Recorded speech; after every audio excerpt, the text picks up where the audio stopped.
Chapter number 14 चल रहा है और आज क्लास थर्ड है उसकी, थर्ड क्लास है ना। अच्छा, अभी तक हमने जो लास्ट क्लास में पढ़ लिया है, डिस्प्लेसमेंट पढ़ दिया, वेलोसिटी, कुछ कुछ बातें याद दिला देता हूँ। y is equal to A sine omega t, velocity बराबर ओमेगा इंटू में A square minus y square, acceleration बराबर minus omega square y, kinetic energy बराबर half m omega square under root में A square minus y square, potential energy बराबर half m omega square y square, total energy बराबर half m omega square A square. ये मैंने कुछ फॉर्मूले आपको derive करवाए थे पिछली क्लास में, सही है। अब आज हम लोग जो स्टार्ट करने वाले हैं वो स्टार्ट करेंगे सबसे पहले एप्लीकेशन। तो अब हमारा जो टॉपिक है एप्लीकेशन है, application of simple harmonic motion, simple harmonic motion की एप्लीकेशन। आज ही मैंने सिलेबस देखा था, किसी के स्कूल में 14 चैप्टर हुआ है ये बताओ पहले मुझे। Yes sir. ठीक है, क्या स्प्रिंग वगैरह वाला पार्ट पढ़ाया था? चलो मैं वैसे पूरा ही करा दूं। तो चलो सबसे पहला है हमारे पास। सर आवाज कट रही है थोड़ी। आवाज कट रही है, अब सही है? अब ठीक है आवाज? आवाज आ रही है सबको? यस सर, आ रही है, सही है। ठीक है, तो सिंपल पेंडुलम पढ़ेंगे हम सबसे पहला टॉपिक। अब ये जो सिंपल पेंडुलम है इसमें क्या होता है, it consist a point mass object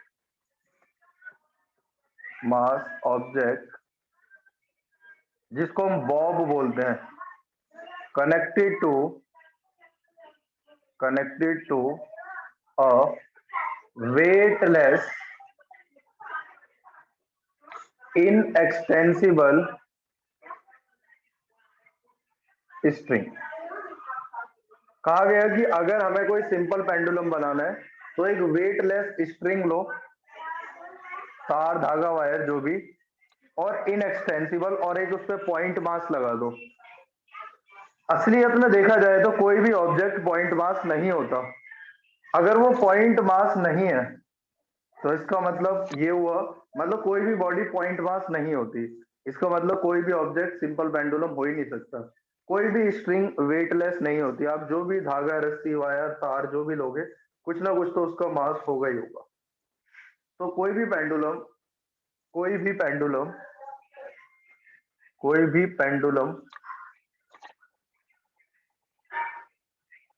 simple pendulum नहीं होता।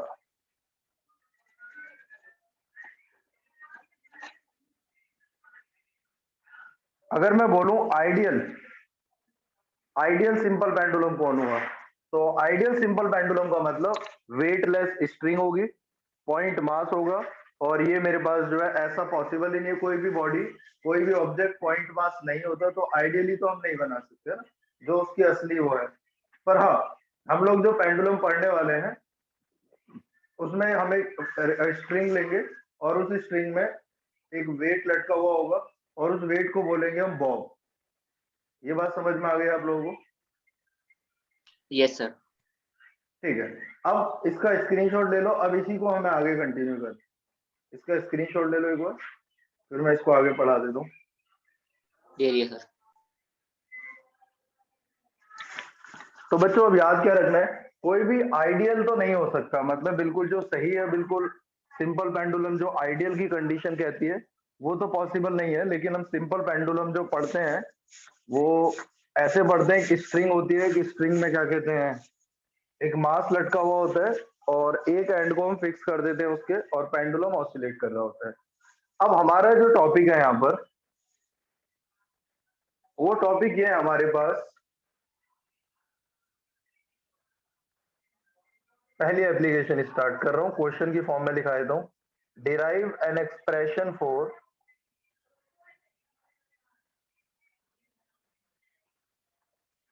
time period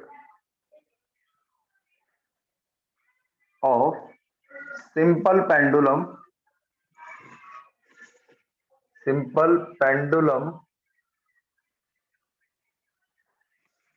and show that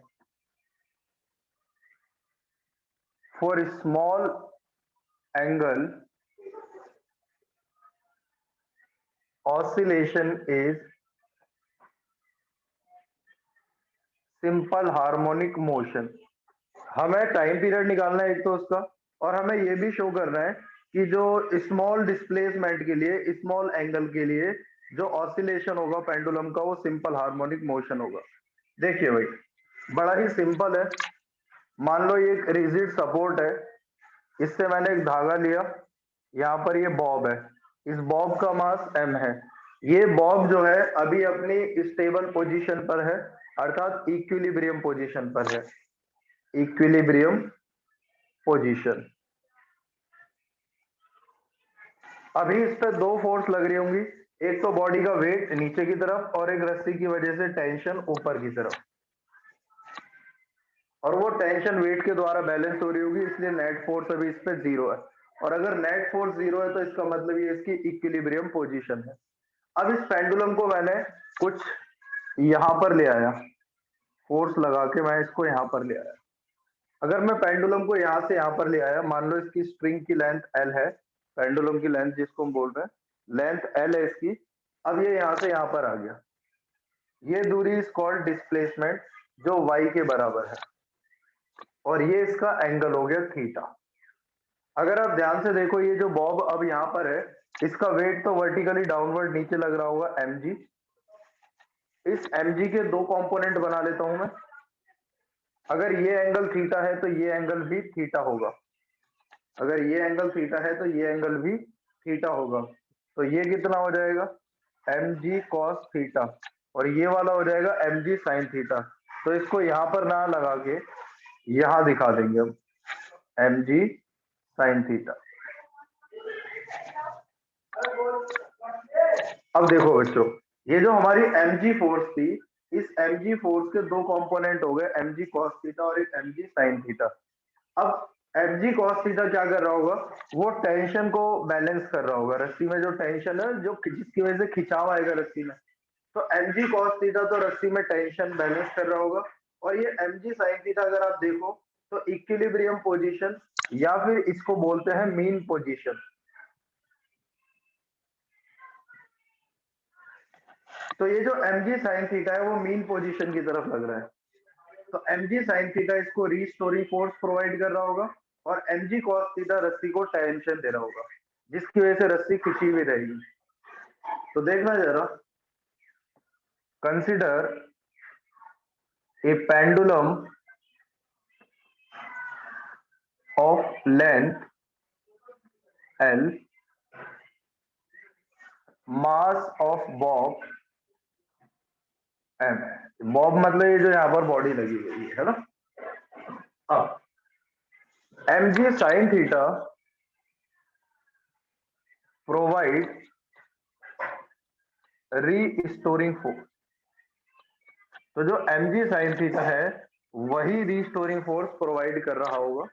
तो इसलिए अब हम लिख सकते हैं F बराबर minus mg sin theta, F बराबर माइनस mg sin थीटा, क्योंकि हमने डिस्प्लेसमेंट इधर कराया है, मैंने जो फोर्स लगाई है वो इधर लगाई है, इसको इधर ले जाने के लिए रीस्टोरिंग फोर्स इस तरफ लाएगी। तो जो मेरी फोर्स है वो रीस्टोरिंग फोर्स के अपोजिट है।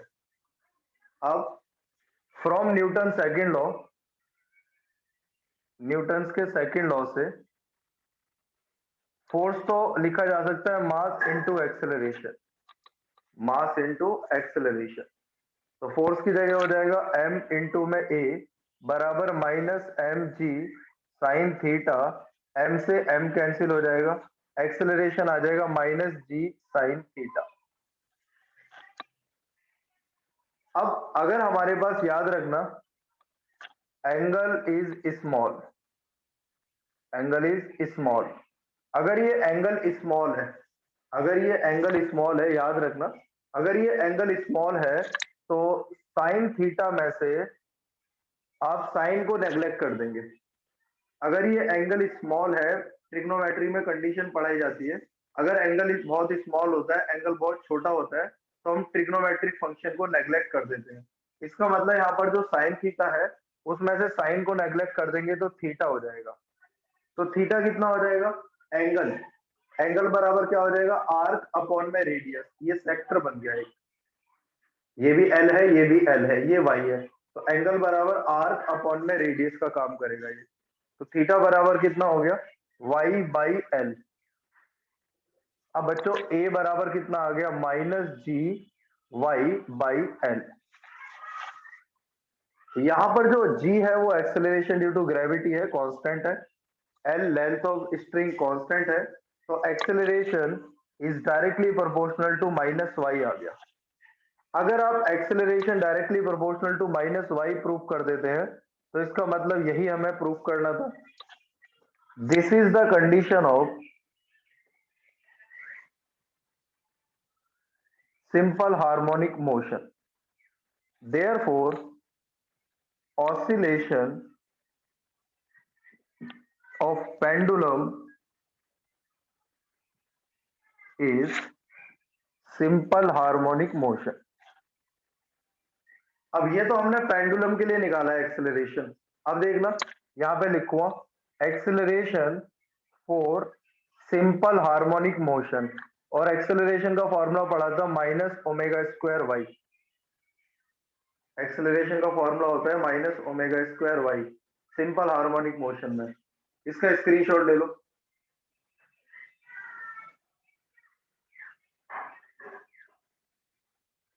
Sir done. अगर यहाँ पर अगर हम इनको कंपेयर करें भाई, तो कंपेयर करने पर मेरे को क्या मिलेगा देखना।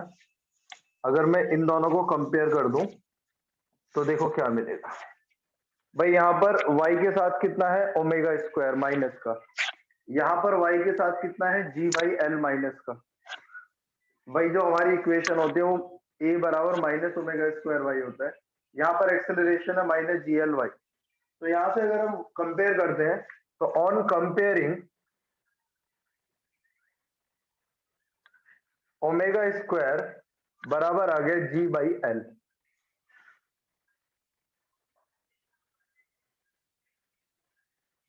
ये ये स्क्वायर है, इधर अंडर रूट हो जाएगा, अंडर रूट में जी बाई एल। ओमेगा की जगह 2 pi by t is equal to under root में जी बाई एल।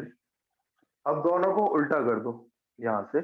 अगर उल्टा करता हूं तो कितना होगा? टी अपॉन में 2 पाई बराबर अंडर रूट में एल बाई जी, और 2 पाई इधर चला जाएगा, तो टी बराबर कितना आ गया? 2 पाई अंडर रूट में एल बाई जी। ये फॉर्मूला होता है पेंडुलम के टाइम पीरियड। तो सिंपल पेंडुलम का टाइम पीरियड आपके पास एग्जाम में बहुत इंपॉर्टेंट है, ये वाला डेरिवेशन। ये जो साइड में ये लिखा हुआ है ना, ये ब्रैकेट वाला, ये राइट कॉर्नर पे लिखे जाते हैं, है ना। ये दिखाता है कि हमने क्या क्या चीजें कहाँ कहाँ से ली है। क्लियर है सबको ये बात? Yes sir. तो भाई पेपर के अंदर ये 3 नंबर का डेरिवेशन आएगा, प्रैक्टिस कर लेना अच्छे से इसकी। इसका स्क्रीनशॉट ले लो।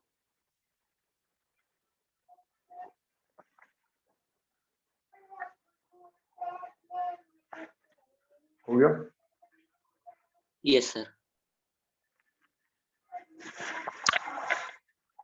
अब सुनो बड़े ध्यान से।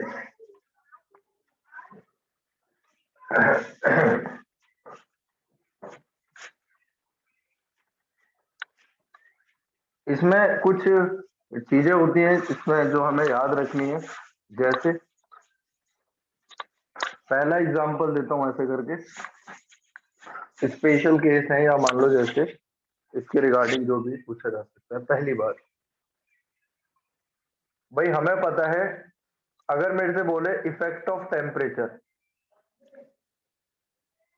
ऑन टाइम पीरियड, पेंडुलम के टाइम पीरियड पे टेम्परेचर का क्या इफेक्ट होगा, तो तो अगर मान लीजिए हमने जो पेंडुलम है वो मेटल की स्ट्रिंग का बनाया है, मेटल की तार है, तो अगर मेटल है तो आपको बता दूं, यदि आप टेम्परेचर इंक्रीज करते हैं तो लेंथ भी इंक्रीज होगी।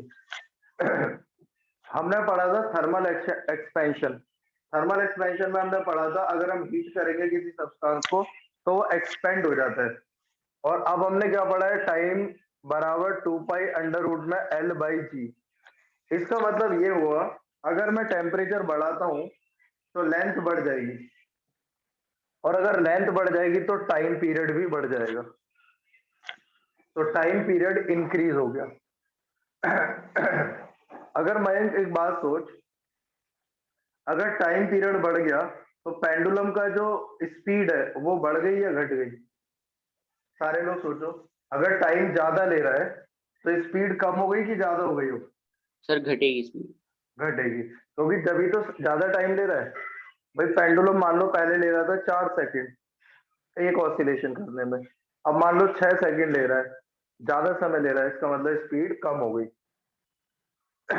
स्पीड कम हो गई, तो टेम्परेचर बढ़ाने से लेंथ बढ़ जाती है, लेंथ बढ़ने से टाइम पीरियड बढ़ जाता है और स्पीड कम हो जाती है। तो इसका मतलब तो जो हमारा पेंडुलम हुआ, उस पेंडुलम का जो टाइम है वो मौसम के हिसाब से चेंज होता रहेगा, टाइम पीरियड सर्दियों में अलग, गर्मियों में अलग। तो क्या करा गया, ऐसा मटेरियल यूज करा गया, एलॉयज, जिनकी टेम्परेचर डिपेंडेंस कम होती है। तो हम एलॉयज को प्रेफर करते हैं। Alloys preferred for making of pendulum. तो पेंडुलम बनाने के लिए हम एलॉयज का प्रयोग करते हैं, क्योंकि जो एलॉयज होते हैं हमारे पास उनकी टेम्परेचर डिपेंडेंस कम होती है।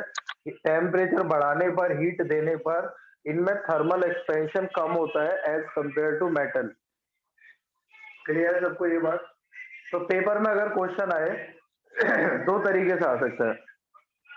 पहला कि पेंडुलम बनाने के लिए हम एलॉयज को क्यों प्रेफर करते हैं, क्योंकि उनकी जो थर्मल एक्सपेंशन है वो कम होता है ना। दूसरा यस सर। कि भाई जो टेम्परेचर चेंज करने पर टाइम पीरियड पे क्या फर्क पड़ेगा। दोनों को तरह के क्वेश्चन का आंसर आप दे सकते हैं ना। अगली बात, दूसरा नंबर, ये पहला था पेंडुलम इन लिफ्ट। अगर पेंडुलम लिफ्ट में है, ठीक है ना,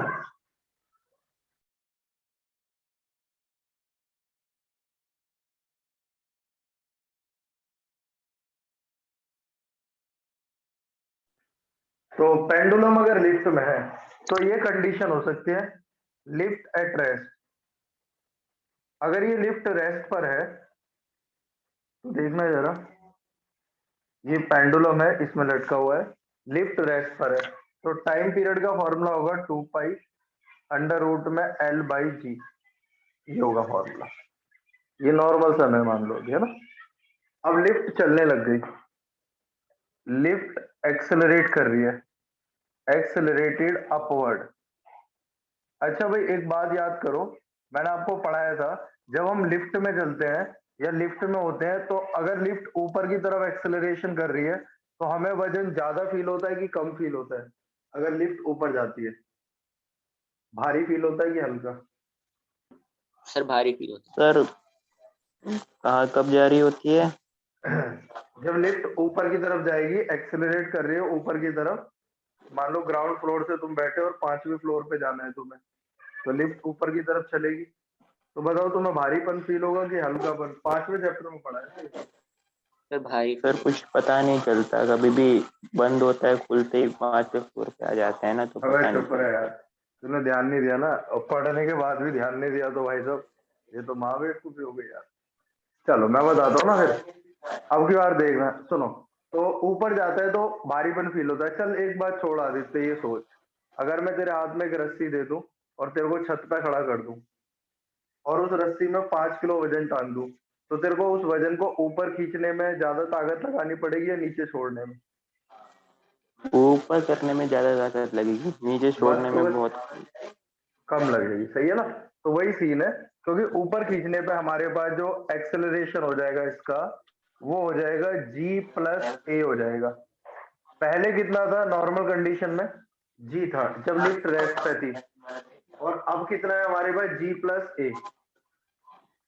समझ गए? तो अब बताओ, नीचे वाला फैक्टर बढ़ गया, नीचे वाला फैक्टर ये बढ़ गया, पहले केवल g था अब g प्लस ए हो गया। अगर ये नीचे वाला फैक्टर बढ़ गया तो इसका मतलब टाइम कम हो जाएगा। तो कहने का मतलब अगर पेंडुलम ऊपर की तरफ जाएगा तो उसका समय कम हो जाएगा, टाइम पीरियड कम हो जाएगा, और टाइम पीरियड कम हो गया इसका मतलब स्पीड बढ़ गई। तीसरी कंडीशन सी पार्ट इसका। अब लिफ्ट नीचे की तरफ आ रही है, एक्सेलरेटेड डाउनवर्ड। अगर लिफ्ट एक्सेलरेट कर रही है नीचे की तरफ, ये पेंडुलम लगा हुआ है इसमें, ए एक्सेलरेशन से नीचे आ रही है, तो याद रखना जब लिफ्ट नीचे की तरफ आती है तो इफेक्टिव जो एक्सेलरेशन होगा ड्यू टू ग्रेविटी वो g माइनस ए हो जाएगा। तो अब देखो यहां पर जब रेस्ट पे थी तो g था, ऊपर एक्सेलरेट हुआ तो g प्लस ए हो गया, नीचे आ रहा है तो g माइनस ए हो गया। इसका मतलब ये वाला मतलब फैक्टर कम हो पूरे गया, सबको क्लास सबको बोनो करने कर रहा है। तो g माइनस ए हो गया। तो अगर ये कम हो गया तो इसका मतलब टाइम बढ़ गया, ये कम हो गया तो टाइम बढ़ गया। ठीक है, अगर टाइम ज्यादा ले रहा है तो इसका मतलब स्पीड स्लो हो जाएगी। एक लास्ट कंडीशन, भाई आवाज कम कर लो यार आदित्य, बार बार शोर आ रहा है। फ्री फॉल, तो पता लिफ्ट नहीं का सर फ्री फोन फॉल आ हो। जा रहा है। नहीं नहीं तुम मत उठाओ ना, तुम अपना उसको कर दो एरोप्लेन मोड पे ले जाओ, पता नहीं, नहीं कुछ और करो, एरोप्लेन में तो नेटवर्क एरोप्लेन इश्यू पे नहीं कर है। दूंगा तो फिर नेटवर्क ही जाएगा। हाँ हाँ हाँ, वही वही वही वही, मना कर दो ना। वही फ्री फॉल हो गया। अब जब ये फ्री फॉल हो जाएगा तो मतलब लिफ्ट का वायर टूट गई, और लिफ्ट की वायर टूट गई तो जाहिर सी बात है कि लिफ्ट नीचे आएगी, और अगर लिफ्ट नीचे की तरफ आएगी तो टाइम पीरियड अब कितना हो जाएगा? 2 पाई अंडर रूट में एल अपॉन में जी माइनस ए, जी माइनस ए। लेकिन ए तो जी के ही बराबर है, ए तो जी के ही बराबर है यहाँ पर, तो जी माइनस जी ये कट गया, तो टाइम पीरियड आ गया इन्फिनिटी, टाइम पीरियड इन्फिनिटी आ गया। मतलब हमें ये याद रखना है इस टॉपिक पे, पेपर में एग्जाम में न्यूमेरिकल भी हो सकता है हमारे पास, और यह डायरेक्ट भी आ सकता है। आगे बात समझ में आप लोगों को मेरी? Yes sir. चलो इसका स्क्रीनशॉट ले लो।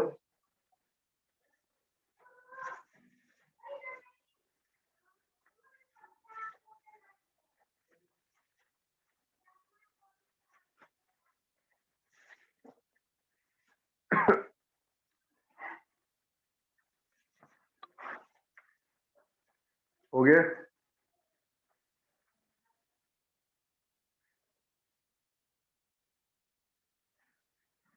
हो गया क्या भाई? स्क्रीनशॉट हो गया? Yes sir. ठीक है,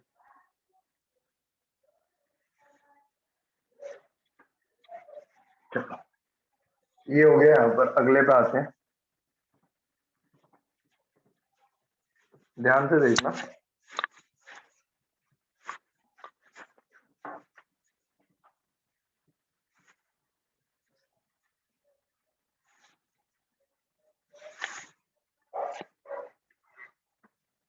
अगला थर्ड पार्ट, पेंडुलम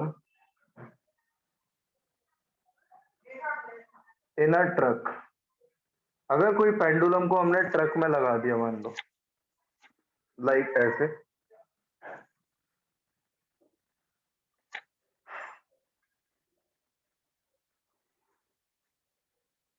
ये रहा पेंडुलम। अब हुआ क्या, इस ट्रक ने अपनी रफ्तार को चेंज करा, मतलब एक्सेलरेशन करा। अगर इस ट्रक ने ए एक्सेलरेशन करा तो जो पेंडुलम है वो पीछे की तरफ गया। अगर ये ट्रक आगे की तरफ चलेगा तो पेंडुलम पीछे की तरफ जाएगा। अगर पेंडुलम पीछे की तरफ चला, कितना एक्सेलरेशन हुआ इसका पीछे की तरफ? ए, जितना ट्रक को होता है। क्यों? क्योंकि देखो पेंडुलम यहां से यहां पर आ गया, पीछे की तरफ भागा, क्योंकि इस पे एक फोर्स लगी होगी। और वो फोर्स होती है ऐसी सिचुएशन में, इसको बोलते हैं सूडो फोर्स। तो मतलब जो पेंडुलम है आप देख रहे होगे यहाँ से यहाँ पर आ गया, और कोई चीज अगर एक्सेलरेट कर दिया अपनी जगह से हट रही है तो वहां पर फोर्स लगी होगी उस पर, और हमें यहाँ पर दिख रहा है कि कोई फोर्स नहीं लग रही, तो ऐसी सिचुएशन में हम यूज करते हैं सूडो फोर्स। तो इसका मतलब ये पेंडुलम अगर पीछे की तरफ आया तो इस पर सूडो फोर्स लगी होगी। कितना एक्सेलरेशन हुआ सूडो फोर्स की वजह से? ए, जितना ट्रक का एक्सेलरेशन है। अर्थ की वजह से कितना एक्सेलरेशन हुआ? जी। तो कुल मिला के टोटल एक्सेलरेशन कितना हो गया इसका? अंडर रूट में A square plus ji square. तो टाइम कितना हो गया? 2 पाई अंडर रूट में एल अपॉन में अंडर रूट में A square plus ji square. ये न्यूमेरिकल आता है इसमें। तो टाइम पीरियड जो हो गया, अगर किसी पेंडुलम को हमने ट्रक में लगा दिया और वो ट्रक आगे की तरफ एक्सेलरेट करेगा, तो पेंडुलम का जो टाइम पीरियड है उसको निकालने के लिए आपको ये फॉर्मूला अप्लाई करना पड़ेगा। बात समझ में आई कुछ? Yes sir. हाँ, तो इस पे क्या होगा? इस पे न्यूमेरिकल होगा एग्जाम में। आपको इसके ऊपर न्यूमेरिकल आएगा, वो न्यूमेरिकल में वैल्यू पुट करनी पड़ेगी, मान लो, है ना। वैसे तो मेरे हिसाब से सीबीएसई में तो नहीं आता, लेकिन फिर भी याद रखना है इसको। हो गया? स्क्रीनशॉट ले लो, नया टॉपिक स्टार्ट कर दो।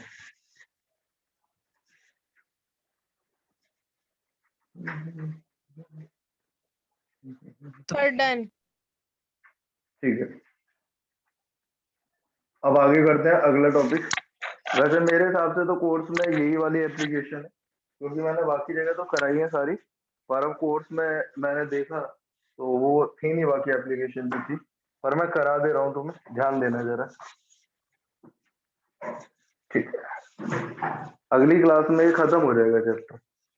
अगला टॉपिक है हमारे पास दूसरी एप्लीकेशन। क्वेश्चन नंबर 2 कर देता हूँ इसको। डिराइव एन एक्सप्रेशन फॉर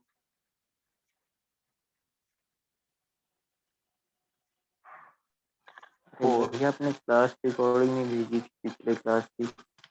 अच्छा भाई, आज भेज दूंगा मैं दोनों, है ना, पिछली वाली भी ठीक और है आज भैया। वाली। डिराइव तो an expression for time period of oscillation of liquid, oscillation of liquid in A you tube. ठीक है, यू ट्यूब के अंदर लिक्विड का ऑसिलेशन हो रहा है, उसका टाइम पीरियड निकालना है। तो कैसे करा जाएगा? बड़ा सिंपल होता है, देखो जरा। ये एक यू शेप में एक ट्यूब है,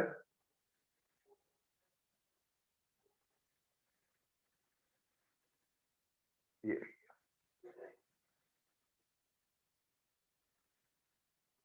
ठीक है। इसमें दोनों आर्म तक बराबर लिक्विड भरा हुआ है, और एक आर्म के अंदर जो लिक्विड है वो h हाइट है, और दूसरे आर्म में भी h है। और ऐसा मानकर चल रहे हैं हम, इसका area of cross section small a ले लो, मान लो। हम ऐसा मान के चल रहे हैं कि इसके जो बेस में है, बेस की जो लेंथ है वो बहुत कम है, ये जो लेंथ है ना, मतलब बेस वाले लेंथ में पानी या लिक्विड कम है, कोई भी जो लिक्विड है, मैक्सिमम लिक्विड उसकी आर्म्स में ही है। तो कहने का मतलब ये हुआ, अगर हम इस ट्यूब को सीधा कर दें तो h और h, इसकी लेंथ लगभग 2h है। अब हमने क्या करा, इसकी एक आर्म से लिक्विड को नीचे डिस्प्लेस करा दिया।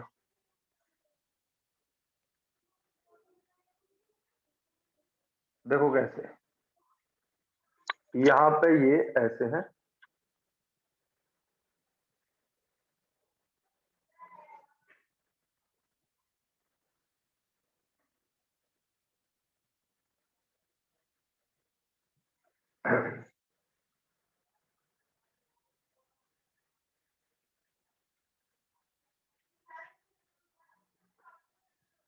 ठीक है। अब इस वाली आर्म में लिक्विड को मैंने नीचे कर दिया, डिस्प्लेस करा दिया यहाँ पे। ये कितना नीचे डिस्प्लेस हो गया? मान लो y। अब सोच के देखो, अगर इस वाली आर्म में लिक्विड y नीचे चला गया तो उस वाली आर्म में क्या होगा? लिक्विड y ऊपर चला जाएगा। सही है कि गलत है, बोलो। इस वाली आर्म में अगर y नीचे गया तो इस वाले में y ऊपर चला जाएगा वहां से। Yes sir. अच्छा, Yes, तो sir. सबसे पहले इस ट्यूब के अंदर कितना लिक्विड का मास है? तो mass of liquid in you tube, तो इस यू ट्यूब के अंदर जो लिक्विड है उसकी डेंसिटी रो है, तो मास बराबर कितना हो जाएगा? वॉल्यूम इनटू में डेंसिटी रो। अब वॉल्यूम कितना होगा? वॉल्यूम हो जाएगा एरिया इनटू में हाइट। एरिया को मैंने स्मॉल ए ले रखा है मान लो, इनटू में हाइट। अब सोचो लिक्विड की हाइट कितनी है टोटल लिक्विड के अंदर, इसके अंदर ट्यूब के अंदर? h और h, कुल मिला के 2h है। ये वाले को नेग्लेक्ट करते हैं, तो ये h और इस वाले में h, तो टोटल हाइट कितनी होगी लिक्विड की जो लेंथ है यहाँ पर? 2h हो गई। तो वॉल्यूम हो गया एरिया इनटू में लेंथ या फिर एरिया इनटू में हाइट। तो हाइट कितनी होगी टोटल मिला के? 2 इंटू एच इंटू में रो। Equation number first. अब सोचो ये जो हमने यहां से इस वाली आर्म से लिक्विड को y नीचे कर दिया, तो उस वाली आर्म में लिक्विड y ऊपर चला गया। तो अगर हम यहां से कंपेयर करें दोनों आर्म्स में, अब तो इस वाली आर्म्स के कंपैरिजन में, इस वाली आर्म के कंपैरिजन में, इस वाली आर्म के अंदर जो लिक्विड है वो एक्स्ट्रा है। कितना एक्स्ट्रा है? तो देखो ये y, तो ये भी y, कितना हाइट एक्स्ट्रा है बताओ? सही है कि गलत है बोलो भाई? Yes sir. इस वाली आर्म में, इस वाली आर्म के कंपैरिजन में 2y हाइट का लिक्विड एक्स्ट्रा है। अब ये जो 2y हाइट वाला लिक्विड है इसका वेट किधर लगेगा? नीचे की तरफ, ग्रेविटी से नीचे खींचेगी। जब ये लिक्विड ग्रेविटी की वजह से नीचे आएगा तो ये वाली साइड ऊपर चली जाएगी, फिर ये रुक जाएगा। अब यहाँ वाला जो लिक्विड है ये आर्म है, इसमें लिक्विड का वेट ज्यादा हो गया, तो अब ये नीचे आएगा और ये ऊपर जाएगा, फिर ये ऊपर आएगा, ये नीचे जाएगा। इस प्रकार से ये जो लिक्विड है इसके अंदर ऑसिलेट करेगा। आ रही बात समझ में? Yes sir. तो अब सुनो ध्यान से, जब ये लिक्विड यहाँ से वापस हमने इसको डिस्प्लेस कराया था, तो जब ये यहाँ पर चढ़ गया तो इसको नीचे वापस कौन ला रहा है? इस लिक्विड का वेट। इस लिक्विड का जो वेट है वही तो एक्स्ट्रा है, इतना हाइट वाला। तो देखना, weight of liquid column in one arm provide restoring force. ठीक है, तो F बराबर कितना हो जाएगा यहाँ पर? F बराबर माइनस m इंटू में g, mass of liquid column into में g। कितना मास है ये वाले लिक्विड का? तो आंसर है मास बराबर हो जाएगा वॉल्यूम इंटू में डेंसिटी, वॉल्यूम ऑफ लिक्विड जो एक्स्ट्रा है इंटू में डेंसिटी इंटू में g। अब इस वाले लिक्विड का वॉल्यूम कितना हो जाएगा? इसके कंपैरिजन में ये ज्यादा है ना, इतना, कितना वॉल्यूम हो जाएगा? तो आंसर है वॉल्यूम हो जाएगा एरिया इंटू में हाइट। कितनी हाइट है ये टोटल? 2y इंटू में कितना? रो इंटू में कितना? g। अब from Newton second law, Newton second law कहता है फोर्स तो बराबर होता है मास इंटू में एक्सेलरेशन। फोर्स बराबर हो गया मास इंटू में एक्सेलरेशन। तो F की जगह कितना आ जाएगा? m इंटू में acceleration minus 2a rho g y। और इस मास की वैल्यू, लिक्विड का जो टोटल मास है भाई, जब मैं इसको धकेलूंगा तो पूरा मास ही चलेगा इस तरफ, तो कितना मास है वो ये रहा फ्रॉम फर्स्ट इक्वेशन से। तो m की जगह कितना हो जाएगा? 2a h इंटू में रो बराबर minus 2a rho g y। a से a कट जाएगा, यहाँ पर 2 से 2 कट जाएगा, रो से रो कट जाएगा, तो a भी तो था बड़ा वाला। तो एक्सेलरेशन बराबर आ जाएगा माइनस जी वाई अपॉन में एच। बोलो यही आएगा कि नहीं आएगा? Yes sir. अब g तो एक्सेलरेशन ड्यू टू ग्रेविटी है, और h लिक्विड की हाइट है 1 आर्म में, ये जो कि फिक्स रहेगी भाई। पहले जब हम भरेंगे तो एक फिक्स हाइट तक भरेंगे ना, तो h भी कांस्टेंट। तो यहां से क्या करेंगे, तो acceleration is proportional to minus y आ गया। और अगर आपने acceleration is proportional to negative of displacement prove कर दिया, तो ये कंडीशन होती है किसकी, this is the condition of SHM. Therefore, oscillation of liquid in U-tube is simple harmonic motion. ये तो प्रूव हो गया यहाँ तक कि सिंपल हार्मोनिक मोशन है। इसके बाद अब हमें यहाँ पता है एक्सेलरेशन ऑफ SHM।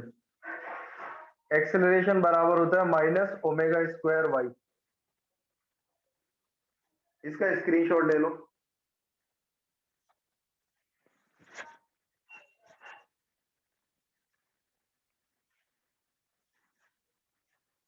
हो गया।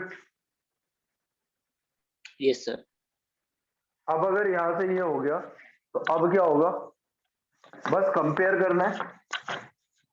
ऑन कंपेयरिंग अगर हम दोनों को कंपेयर करते हैं तो आएगा ओमेगा स्क्वायर बराबर जी बाई एच। अगर अभी भी किसी को ना पता हो किस किस को कंपेयर कर रहे हैं, इसको इस वाले एक्सेलरेशन, तो स्क्वायर है तो इधर आएगा under root g by h, omega की जगह 2 पाई बाई टी बराबर अंडर रूट में जी बाई एच। अब दोनों तरफ उल्टा करेंगे तो टी का फॉर्मूला आ जाएगा 2 पाई अंडर रूट में एच बाई जी। ये टाइम पीरियड होता है किसी लिक्विड का जो ऑसिलेट कर रहा है किसी यू ट्यूब में। समझ गए? Yes sir.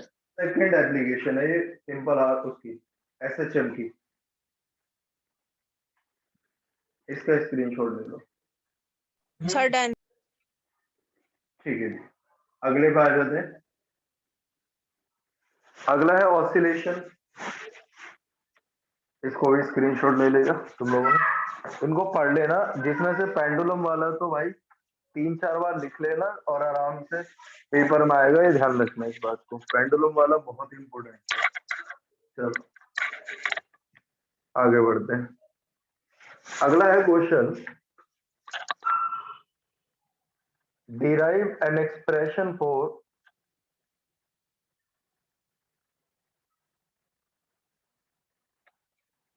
Time period of a cylinder floating in liquid। कोई सिलेंडर है जो फ्लोट कर रहा है लिक्विड के अंदर, हॉलो सिलेंडर है और ये फ्लोट कर रहा है लिक्विड के अंदर, तो हमें इसका टाइम पीरियड निकालना है। कैसे निकालेंगे, बड़ा सिंपल है, देखना भाई। दो डायग्राम बनाएंगे हम लोग। मान लो एक कंटेनर है, इस कंटेनर के अंदर ये लिक्विड भरा हुआ है पूरा। एक सिलेंडर है, ये रहा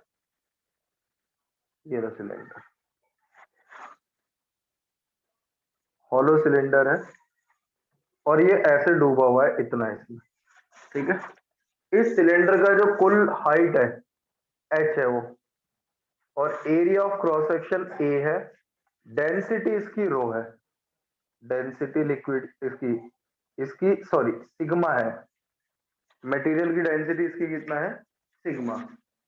और हमारी जो ये लिक्विड है, ये तो खराब है मानकर, तो ये जो लिक्विड है, इस लिक्विड की डेंसिटी है रो लिक्विड की। अब सुनो, इस सिलेंडर का वेट नीचे लग रहा होगा, सिलेंडर का वेट नीचे लग रहा होगा, और क्योंकि ये सिलेंडर लिक्विड के अंदर है तो इस पर एक बायंट फोर्स भी लग रही होगी लिक्विड के द्वारा। क्योंकि ये सिलेंडर लिक्विड के अंदर है तो इस लिक्विड पे एक बायंट फोर्स लग रही होगी ऊपर की तरफ। तो इस सिलेंडर का वेट नीचे लग रहा है, लिक्विड के द्वारा लगने वाली बायंट फोर्स ऊपर लग रही है, और दोनों बराबर हैं, इसलिए अभी ये फ्लोट कर पा रहा है। अगर मान लो ये डूब जाता तो इसका वेट ज्यादा हो जाता। तो ये लिक्विड में ऐसे इमर्स जो है और फ्लोट कर रहा है, क्यों? क्योंकि इसका वेट नीचे लग रहा है और बायल्ड फोर्स ऊपर लग रही है और दोनों बराबर है। ठीक है, मान लो मैंने इस सिलेंडर में एक यहाँ पर सिलेंडर में पॉइंट ले लिया, ये वाला पी मान लो, है ना, ये सिलेंडर पे एक पी पॉइंट ले लिया। अब मैंने क्या करा, इस सिलेंडर को नीचे की तरफ धकेला। तो इस सिलेंडर का पहले मास लिख देते हैं, मास ऑफ सिलेंडर, मास कितना हो जाएगा सिलेंडर का m, volume of cylinder into में density of cylinder sigma. Volume कितना होगा इस सिलेंडर का, एरिया ऑफ सिलेंडर इनटू में हाइट ऑफ सिलेंडर इनटू में सिग्मा, इक्वेशन नंबर फर्स्ट। अब जैसे ही मैं इस सिलेंडर को अंदर धकेलता हूं तो ये थोड़ा सा और अंदर चला जाएगा। अब जैसे ही ये और अंदर जाएगा थोड़ा सा, तो जो वेट ऑफ डिस्प्लेस्ड लिक्विड है वो बढ़ जाएगा। क्यों? क्योंकि अगर मैं सिलेंडर को अंदर धकेलूंगा तो जाहिर सी बात है ये अंदर तभी जाएगा जब ये लिक्विड को डिस्प्लेस कर देगा। भाई अगर ये सिलेंडर को मैं अंदर धकेलता हूं तो ये सिलेंडर और अंदर जब जाएगा तो और पानी या लिक्विड को हटाएगा। अगर और लिक्विड को डिस्प्लेस करेगा तो इसका मतलब इस पर लगने वाली बायएंड फोर्स बढ़ जाएगी। तो अगर हाँ मैंने जी इसको सर, नीचे बढ़ खिसका, जाएगी। अब मैंने इसको नीचे खिसका दिया ऐसे, तो ये जो पी पॉइंट आपको दिख रहा है ना यहाँ पे, अब ये पी पॉइंट यहाँ आ गया, मान लीजिए कितना नीचे आ गया, वाई। इसका मतलब क्या हुआ कि हमारा जो सिलेंडर है वो वाई नीचे आ गया। पहले तो सारी घटना बैलेंसिंग में थी, लेकिन जब हमने इसको दबाया तो जो लिक्विड का वाई हाइट जो है लिक्विड की, वो सिलेंडर ने डिस्प्लेस कर दी। अब उस लिक्विड ने क्या करा, इस पे बायल्ड फोर्स लगाई। तो कहने का मतलब अब इस पे बायल्ड फोर्स पहले से ज्यादा हो चुकी है। वेट तो उतना है सिलेंडर का, लेकिन इसको और नीचे दबाया तो बायल्ड फोर्स जो ऊपर लग रही थी वो ज्यादा हो गई। तो अब क्या होगा, जैसे हम इसको नीचे दबा के छोड़ेंगे बायल्ड फोर्स इस पे ज्यादा होगी, तो अब बायल्ड फोर्स इसको ऊपर धकेलेगी। जैसे ये ऊपर जाएगा तो बायल्ड फोर्स कम हो जाएगी और फिर इसका वेट ज्यादा हो जाएगा, मतलब नीचे लगने वाली फोर्स ज्यादा हो जाएगी और ऊपर लगने वाली फोर्स कम हो जाएगी। तो फिर ये रुक जाएगा। फिर क्योंकि वेट ज्यादा है, नीचे लगने वाली फोर्स ज्यादा है, तो फिर ये और फिर नीचे आएगा, तो इसका वेट के कंपैरिजन में बायल्ड फोर्स फिर बढ़ जाएगी। फिर बायल्ड फोर्स इसको ऊपर धकेलेगी, तो बॉडी का वेट फिर नीचे लाएगा, बायल्ड फोर्स ऊपर धकेलेगी, तो ये ऑसिलेट कर रहा है। समझे कुछ? Yes sir. अब देखो जरा, तो हमने इसको कितना नीचे ले आए इसको, तो आंसर है वाई डिस्प्लेसमेंट हम नीचे ले आए। तो देखना, mass of sorry wait of displaced liquid exert force on cylinder, जो किसके बराबर है, रीस्टोरिंग फोर्स, सॉरी हाँ, रीस्टोरिंग फोर्स। ठीक है, तो अब देखो जरा, हमने जो फोर्स है एफ को लिख सकते हैं यहाँ पर minus weight of displaced liquid. आपको याद होना चाहिए, मैंने जब आर्किमिडीज प्रिंसिपल पढ़ाया था तो वहां पर हमने ये देखा था कि जो बायल्ड फोर्स होती है वो बराबर होती है वेट ऑफ डिस्प्लेस्ड लिक्विड के। Buoyant force is equal to weight of displaced liquid, और इस सिलेंडर को वापस ऊपर कौन भेज रहा है, बायल्ड फोर्स, और वो बराबर किसकी होती है, वेट ऑफ डिस्प्लेस्ड लिक्विड। तो डिस्प्लेस्ड लिक्विड का वेट कितना हो जाएगा, minus mass of displaced liquid into में जी। मास कितना हो जाएगा डिस्प्लेस्ड लिक्विड का, तो volume of displaced liquid into में डेंसिटी ऑफ लिक्विड, मतलब रो, इनटू में जी। वॉल्यूम कितना हो जाएगा डिस्प्लेस्ड लिक्विड का, तो एरिया ऑफ सिलेंडर इनटू में कितना अंदर गया है, वाई। वाई तो अंदर गया है ये सिलेंडर, इनटू में कितना रो, इनटू में कितना g. From Newton second law, force तो मास के बराबर होता है, मास इनटू एक्सेलरेशन। तो यहाँ पर फोर्स की जगह एम ए रख दो, बराबर minus a y rho g from first, पहले वाले से। सिलेंडर का मास यहाँ पर रख दे रहा हूं मैं, कितना हो जाएगा ए इंटू में एच इंटू में सिग्मा इंटू में capital A minus a y rho g. X जो ए है ना छोटा वाला a, area of cross section cut जाएगा, तो एक्सेलरेशन आ जाएगा कितना, माइनस रो जी अपॉन में एच सिग्मा इंटू में वाई। बच्चों रो डेंसिटी ऑफ लिक्विड है, कांस्टेंट रहेगी, g acceleration due to gravity constant रहेगी, हाइट ऑफ सिलेंडर चाहे सिलेंडर ऊपर जाए या नीचे जाए, हाइट तो सिलेंडर की कोई नहीं बदलेगी, एच भी सेम, सिलेंडर का डेंसिटी भी सेम रहेगी। तो यहां से क्या प्रूव हो गया कि acceleration is directly proportional to minus y. This is the condition of simple harmonic motion, this is the condition of simple harmonic motion. Therefore, oscillation of cylinder, ये जो सिलेंडर है hollow cylinder is SHL, simple harmonic motion. इसका screenshot ले लो। Sir ले done. लिया सर। ठीक, अब एक बात बताओ, याद करो सिंपल हार्मोनिक मोशन का एक्सेलरेशन क्या होता था, तो यहां लिखता हूं acceleration of SHM simple harmonic motion में एक्सेलरेशन होता है minus omega square into y. अब हमें कंपेयर करना है यहाँ पर, तो ऑन कंपेयरिंग ओमेगा स्क्वायर बराबर आ जाएगा रो जी अपॉन में एच सिग्मा। बाकी अब आप खुद सॉल्व करके टी निकाल सकते हैं यहाँ पर, बोलो सही है क्या? Yes sir. ठीक है, तो ये थी हमारे पास कुछ इसकी एप्लीकेशन। अब स्प्रिंग वाला और रह रहा है इसमें, और अगली क्लास में ही खत्म होगा ये चैप्टर भाई, एक क्लास और लूंगा।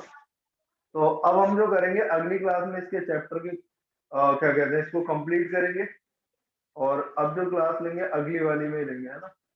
तब तक मैं बाकी दोनों भी अपलोड कर देता हूँ, ये वाली एक पिछली वाली अपलोड कर देता हूँ, ये वाली अपलोड कर दूंगा। तो अगली क्लास में मिलेंगे फिर नेक्स्ट परसों, नहीं सॉरी कल भी लूंगा क्लास, अरे कल भी लूंगा क्लास दोपहर में 12 बजे। Okay sir. Okay sir.